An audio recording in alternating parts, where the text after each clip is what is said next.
Good evening, everyone, and welcome once again to the WGSN-DB Going Solo Networks, Going Solo Veterans Corner, and I am your host, retired Army First Sergeant and author Paul Holbert. For those of you who have been watching the show, you know our goal is to connect veterans from across the country and allow them to share their lives and their experiences with you, our audiences, and each other, and what they're doing now in their communities.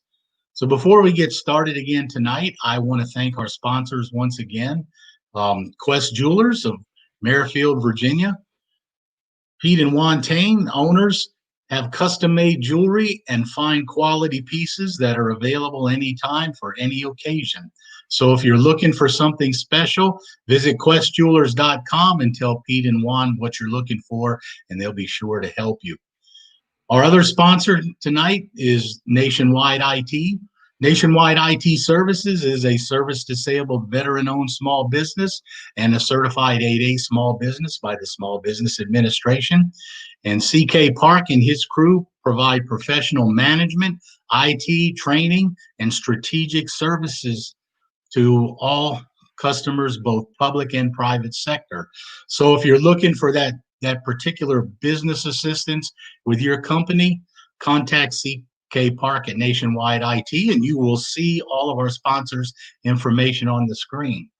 So let's get started on tonight's show, and I want to welcome our guest, Makisha Major. She's a licensed clinical social worker with Abundant Counseling Solutions, and she's located in Northern Virginia. Makisha works with all populations, including children, adults, and families. And she also provides consulting services for in-home counseling as one of her specialties. But we want to talk with her tonight about some of the veterans programs that she's involved in.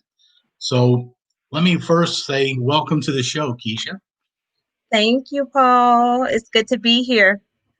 Yeah, I mean, I appreciate you coming on, and I have to say, I actually want to, and I don't mind saying that I want to thank, my doctor, uh, Dr. Morgan, who I know is a peer of yours, and she thought that you had some really good programs that would be helpful to the veterans that would be good to have on the show. So, and I'm really thankful that she was able to provide us your information so that we could have you on.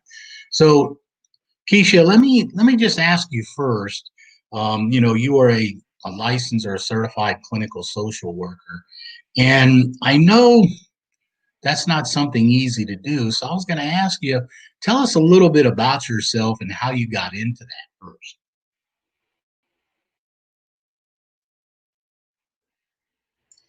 Oh, wow. So, um, I enjoy helping others and I enjoy giving back to the community. And so I initially started out looking into nursing. My mom is a nurse. And so Hmm. I enjoyed watching her do some things as I was young. So I was like, well, she helps people. I can probably help people too and be a nurse. And then I started working on the classes and I was like, this is not quite the passion. Like, I don't know, like Hmm. this is not quite what I wanted. One of my counselors, she said to me, Makisha, you need to take this test to see where you belong. And everything that popped up on that test said social worker, counselor, mental health provider, psychologist, all this stuff that I'm like, I never thought about that. And I was like, well, what is a mental health worker? And what's a social worker? And I had all of these preconceived ideas about what I thought a social worker was until I took the opportunity to look it up and see and find that not only do social workers work in social services, but they provide mental health care all over the country, in your community, on military installations. And you can find them anywhere. So in HR even. So I decided that I would go to school and do that. And so that's what I did. I enjoy what I do. I enjoy helping others, and giving back to the community is something that I would like to continue doing. Yeah, so you and it, yeah, I mean, I can just tell from listening to you, you're very energetic. You're very, Mhm. how can I say, you're very well spoken. You communicate well, and just your energy, seems to kind of exude what you do. Um, so how did you get there? I know it's like I said, it's not something you can just back into. It takes a lot of training, a lot of time, education. Can you tell us a little bit about Mhm. that? What did you do? So at the time, I was enrolled in school, but I was under the nursing program. So I decided to switch. And when I decided to switch, I thought, oh my goodness, I'm going to have to retake a bunch of classes. And I was like, oh no. So then Hmm. I went to talk to the counselor, and she said, oh no, we can use these classes. And so she was able to fit it in so that I could just go back. Um, and so that's what I did. I just switched over majors. Um, I got my bachelor's degree from Norfolk State University. I then went on to the master's program there, um, and picked up clinical counseling there. While I was there, I had and practicums that I needed to complete in order to complete all of the prerequisites and all of the planning for graduation. But it definitely was not easy. Mhm. However, it was very different than nursing because it came easier to me. It was an easier flow for me to just listen and to be there for someone and to hear what they're going through and to just be able to just hear them. And I think sometimes that's all people really need is for you to understand where they're coming from. Yeah. Yeah. I mean, I can tell you that having an ear to bend sometimes is one of the best things there are. And I mean, just from my own personal experience between, you know, Mhm. Dr. Morgan, even my wife, with the things that I've been dealing with, just being able to sit down when I need to and just have someone to talk to and have them listen makes such a big difference. And I'm sure that's, what you're trying to offer. Um, so what can you tell us a little bit um, about Abundant Counseling with the organization you work for? Because that's where you do most of your work. Yes. So Abundant Counseling Solutions is located in Woodbridge, Virginia. We provide counseling, couples, families, children, adolescents, group counseling as well. Yeah, The population that I see the most here are active duty service members and veterans for yeah. myself. Yes. Now, you guys serve a variety of clients, including, young children and Yes. families, and then Yes. you do in-home counseling as well. How does the in-home counseling work? So the in-home counseling is under a different age called Changing Faces. And so I do the supervision for those counselors over there, and that's how that works. So um they provide the in-home counseling. We provide inpatient and in-office counseling, and then we have telehealth counseling that we provide as well. And so we see active duty service members under Military One Source, and we see retired veterans under the VA. Right. Okay. Mm-hmm. All right. So that's kind of what I want to talk to you about this evening for our show, or there's a couple of the specific programs that you work with dealing with, veterans in the military. And I know that, one of the biggest ones that you do work with is the VA Community Care Network. And I was looking at their website, and it's pretty interesting because they provide such a big variety of services.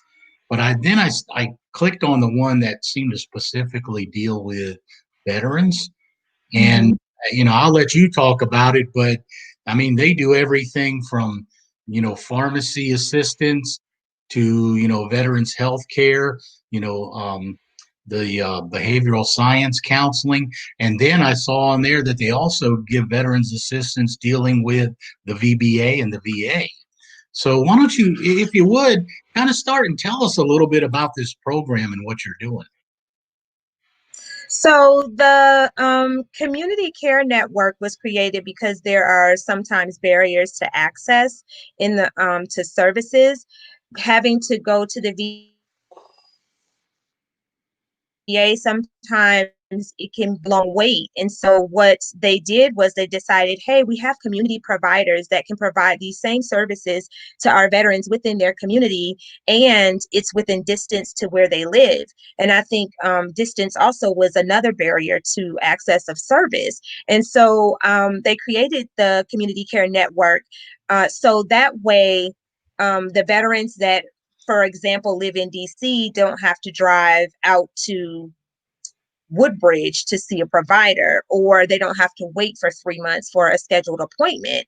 And so what happened was the VA decided, like, hey, let's credential some of these providers in the community. That way we can go ahead and outsource some of our services to them. And that's what happened. They decided to outsource some of the services through community care network, and I got involved with the community care network and was able to provide services to veterans through direct referrals from the VA. Oh, okay. So if you would tell us a little bit about some of those services, because I was just briefly mentioning them Mhm. um, just a few minutes ago, and it seems like there's such a broad variety, and especially as it comes to mental wellness and Mhm. some of the services. And I was surprised to see that you guys also um, Some of the, are. Yeah, go ahead. I'm sorry, I didn't mean to interrupt you. I think No, it's it's freezing okay. a Go little bit ahead. here and there, but I was just going to say that that the community care network provides those services in the community for behavioral health. If you are a connected provider, you can actually get direct referrals from them. They did recently make a change of insurance from one to a different one, but all you have to do is go to network and say that, hey, I'm having a difficult time, I need to see a mental health provider, and they'll see if they have someone available. And if they don't have anybody available at the VA, then they'll go ahead and refer you out to the community. Or if you decide that you want a provider in the community and that's your preference closer to home, then you can decide that as well, and they will allow you to do that because it's supposed to break down barriers. It shouldn't be a barrier of distance or cultural diversity or those types of things. Should availability of care. And so that is one of the reasons why the community care network was created, so that people can have access to care right in their own communities. Yeah, it actually sounds very similar to, and this is kind of first person for me having experienced this, but it actually sounds very similar to how I ended up with my doctor. I I went and was referred, and they actually sent me out of the VA network, and that's how I ended up, with my doctor that I've been seeing, as I mentioned earlier, as a peer of yours. Um, so it sounds like the same process kind of they used for me. And you're right. I think that was very helpful, to be honest with you, because the VA, and I Mhm. think you're well aware, the VA is so crowded. They're so busy. They are They're so very busy. tasked. Yes. And, to be able to go and realize, okay, I need the help. And to be honest with you, and you've probably run into this, and feel free to share, I didn't want to admit that I needed the help at first. And it took months and months of trying to deal with it on my own, my wife trying to help me, and then finally her convincing me, you need to get help. You can't do this on your own. And so finally doing that, I reached out, and it was such a, it was such a blessing to be able to go and have them say, well, look, you know, if you don't want to go in the VA, we're kind of backed up. Let's send you out into the community. And I mean, I think that was such an advantage, you know, Mhm. to do that and to be able to do that with Mhm. that CCN that you're working with. So I think your experience is similar to other veterans' experiences too. There's a lot of stigma around mental health services and, you know, the wellness of making sure that sometimes people feel shame and guilt and, you know, I can do it on my own. And, you know, all of those feelings and emotions are a part of that desire that you might have. It's like I want to go, but then you start to feel those things happen. And so I always tell people that your mental wellness is important, and how someone else views you is at this point is not important. What you need to take care of yourself and make sure that you're okay. Yeah, let And me, so I think the focus can be in places that it shouldn't. yeah, I'm sorry, I was just going to say that, my goodness, I mean, you hit the nail right on the head because, and I'm sure, like you're saying, this is your experience because I did not, first of all, want to admit what I was struggling with. And, Mm-hmm. when you're in the military, you're taught through your whole career, you got to be strong. You got to be strong for the soldiers. You got to make decisions. You got to set the example. And you're so used to being in command of things, being in control of things. And when you get to the point where you can no longer do that, it's very, and I'll share with the audience, it's very difficult to accept. And I struggled with that so badly myself. And finally being able to realize, again, like I mentioned, with my wife cajoling and pushing and everything else, that I couldn't do it by myself and I needed to get help. And it made such a big difference.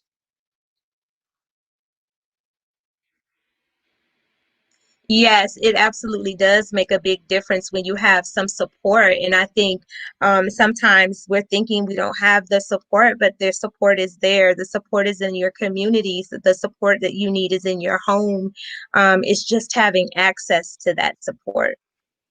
Yeah, I think, and I think a lot of people, what you're doing with these networks and, in your organization at Abundant Counseling is so important to be able to share with the veterans in our audience because so many of them are not even aware that the programs are here. So for those of you that are listening tonight, again, I think this is an important topic, and we're going to continue our discussion with Keisha right after our commercial break. So we'll be right back.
All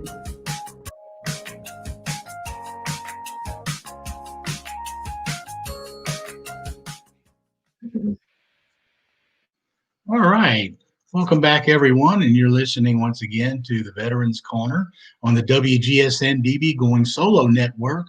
And we're talking with clinical social worker Keisha Major about veterans programs that provide a wide variety of services and assistance. And I want to kind of continue our discussion, Keisha, about the CCN as we've been doing. And we've been talking about some of the mental health assistance that you guys provide to veterans and the referrals that come in from the military and the VA. So do you guys, you get referrals for veterans, but do you get referrals for active duty as well from the doctors or the hospitals? So I don't get the referrals for active duty from CCN. I get those from Military One Source. Okay. Military One Source is a service provider to that the service members can call, or their families. So just in case we have any families out there, you can call Military One Source and say you need counseling, you need to talk to somebody, and you have 12 free of charge to the service member and to the Mm, service member's family. And then they refer them to people that are credentialed in the community for those 12 sessions. okay. And that's how I see my active duty service members and their families. Yeah, so I do know that a lot of families may not be aware, and even the veterans out there, um, especially the veterans, about the cost associated with this. So Mm-hmm. I know you said that you get a certain number of sessions referred for the families, for the military members and their families. How does that work with the VA? They do that. Mm-hmm. So with the VA, the authorization that they send out is similar. If you've seen a provider in the past in the community, then your authorization might be limited, but the provider has to go back and request more visits. And so there's just paperwork that goes along with requesting more visits. And that's a little bit different than Military One Source. Yeah. Military One Source, the service member has to Military One Source and request those visits. Okay.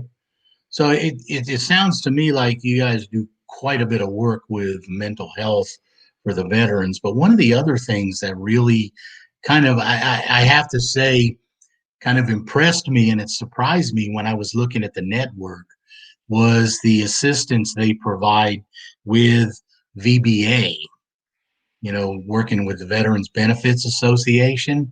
Can you share a little bit about that and what they do? Okay. Yes, absolutely. So I don't know as much about the VBA, but I do know that they will help you with if you have claims and different things like Mhm. that. So what happens is let's say you have a claim that you need to file. If you decide that you're going to file that claim and you're seeing a mental health provider, then that mental health provider can send over the information that is requested um, to help with your does that make sense what I'm saying? Yeah. So Yeah. basically what will happen is they'll request the records. Yeah. So the same thing that you could do if you were attending the VA sessions is the same thing you would do in the community. It isn't any different. It's the same. And they just request the records and then you can file your claim. Yeah. I mean, and okay, so it does work very similar to Mm-hmm. basically pretty much to a T because I have to say, I mean, I've had some in-depth experience with VBA and e-benefits and filing for disability. Um, and it can be, I mean, it's good that they offer that assistance in terms of helping them gather, the information and the records for their treatment. Um, Having gone through that a number of times myself, I was very fortunate that I'm retired military, so I have access to TRICARE online. So Yeah. anytime I see a doctor, I can go into my records and pull out the visit notes X-ray reports and everything else. So for me, I will have to say it's fairly easy, but I know for those folks that are dealing with it outside of that, especially Mhm. with the VA itself, it can be a struggle. So having that assistance Mhm. in trying to put all that together can make such a big difference. So what other is there any other part of the program that you think is important you'd like to highlight before we talk about the next one? So, I just wanted to add that there's DAV. Have you ever heard of DAV where they actually help with that as well? Oh yeah, Um, disabled American veterans. yes, they with Yeah, claims too. And yeah. so I would just, throw that out there for those that are unaware. Okay. Yeah, and that's a good point because DAV does offer that assistance, and that's available on their website as well. For those of you that are out there, if you look at the DAV website, you will find that assistance on there. Okay, good. So it sounds like the CCN is doing a lot of good work, and you guys are really trying to work to help the veterans. But I want to kind of move now to Humana Military, which I deal a lot with them since I'm retired from the Army. But one of the things, and feel free to share what your experiences are in dealing with them and where you're able to help. But one of the things I thought that was interesting about that you had mentioned was that there's a way that veterans who aren't retired, who don't fall under TRICARE, can still go through Humana Military, I think, to get assistance. So those people that are retired, um, you can still get TRICARE. And Yeah, I think in our discussion, we were talking about those who would like to see them to get a referral from the VA, but they're having a hard time getting in. It's taking a long time. yeah. But if you have access to TRICARE, then you can go through TRICARE to see your provider for mental health. And sometimes the provider that you are working with under TRICARE can be possibly be a VA provider as well. And if that's the case, then you can stay with that provider. Does that make sense? Okay, yeah. Yeah, So, so yeah. in other words, you can access the VA providers because they're in both VA and TRICARE services. Not all of them are. Okay, with some of them. Some of them are, yes. And so, sometimes, so let me just back up a little bit. So I wasn't in network with the VA. I was actually in network with TRICARE, and I had somebody that I saw a long time ago that wanted to come back and see me. But because I wasn't a VA provider at the time, they couldn't come back to see me, and they were using their VA. And I was like, you gotta use your TRICARE, or I don't know how you become a VA provider because I had no idea. Yeah, And then one day I just received this email, and then the next day I received a message that said I want to schedule an appointment. And I was like, wow. So this person really far to make sure I was a VA provider so they could come back and see me. yeah. And that's how I ended up in the VA network, because I was seeing somebody under TRICARE and they wanted to use their VA benefits instead. And I wasn't a VA provider, and they were like, hey, you need to make her a VA provider so I could see her because I'm not going to see anybody else. And that's what happened. Oh, okay. So they were able to Mhm. get to you through that. Yes, they were able to get through me to me using that route. But it was a fairly simple process. It wasn't difficult at all. And I just think that was because I was already a TRICARE provider. Yeah. Okay, yeah, that sounds good. And for those of you that are out there listening, you'll see the Humana Military website on the Hmm. bottom of the screen, especially for those of you, I mean, not only active duty, but retired.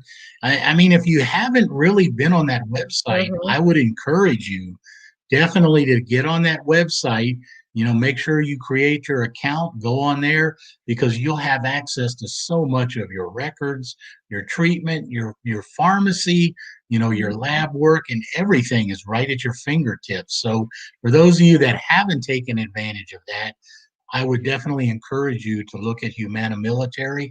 Go to the website there and take a look and see what's available. Now, Keisha, let me just ask you, how long have you been doing the clinical social work? Almost 10 years now. Okay, so Hmm. I'm sure that, and I'm not going to put you on the spot, but I'm going to put you on the spot for a second.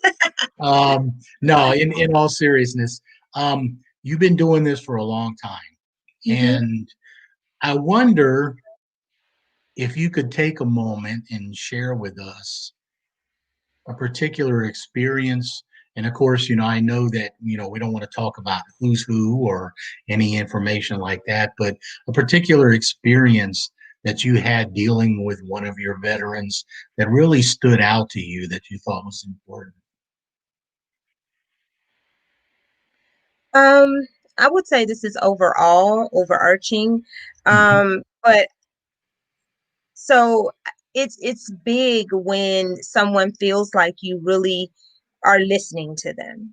Yeah. And I encourage everyone who is providing mental health counseling um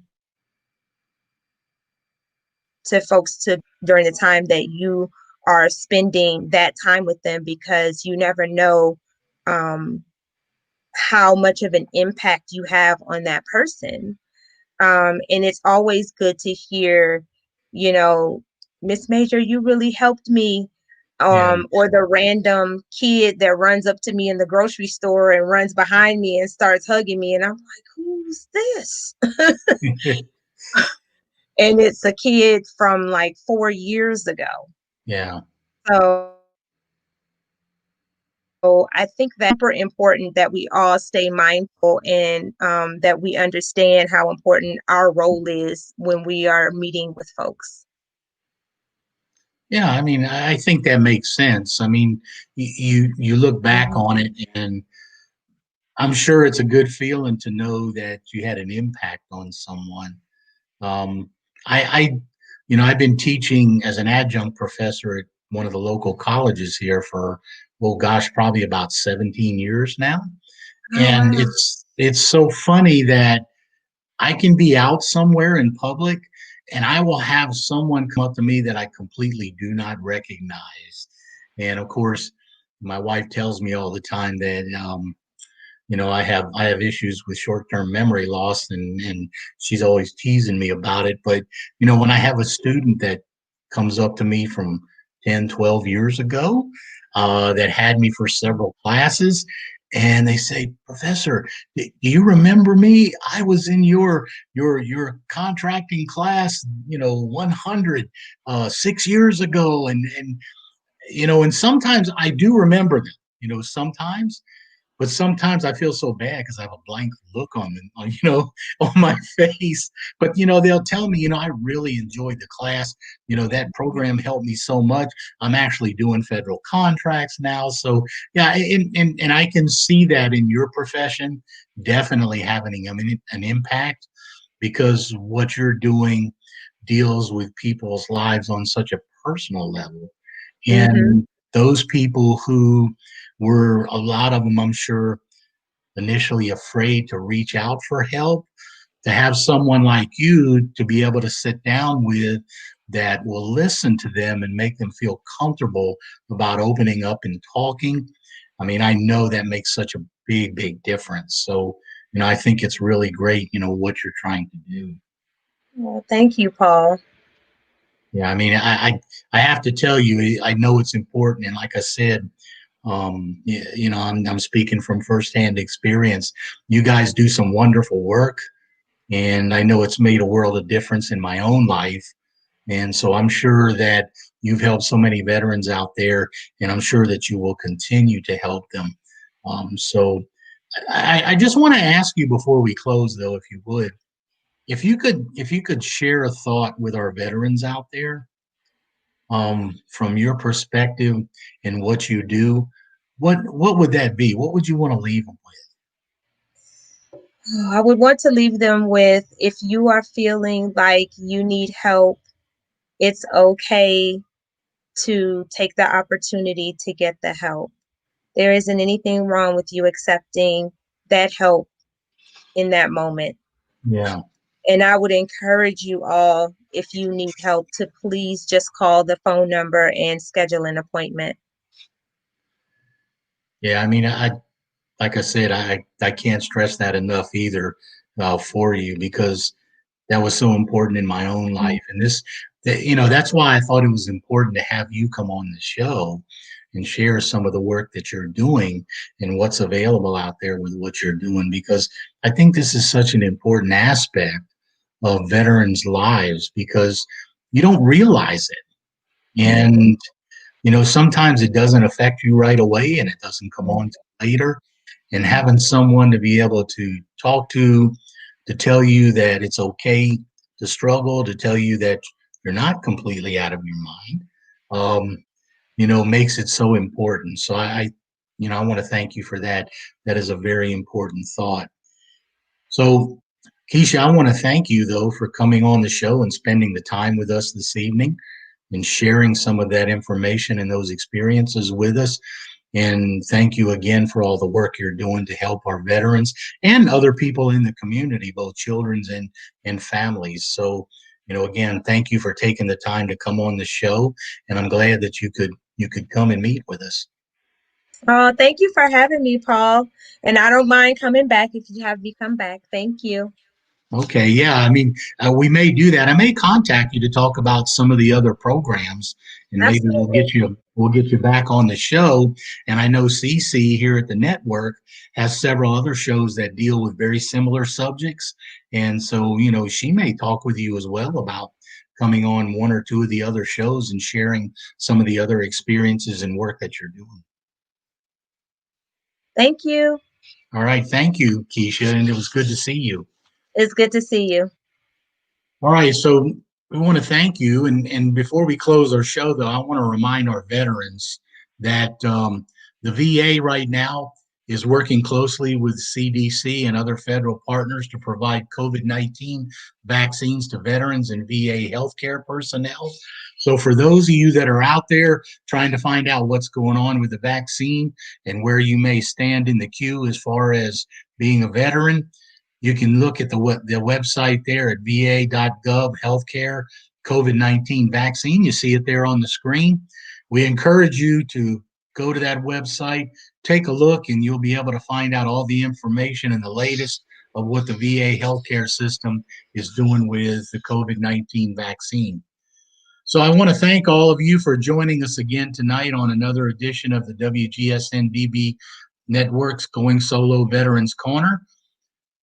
As you know, again, we want to thank our veterans for their service and continue to hope that you are living your best and most productive life after spending your time in the military. I'm your host, retired Army First Sergeant Paul Holbert, and I want to invite you to visit the literaryvet.net, my author's website, and the WGSN-DB Going Solo Network at goingsolomedia.com for more information about our shows. So thank you and good night until our next show.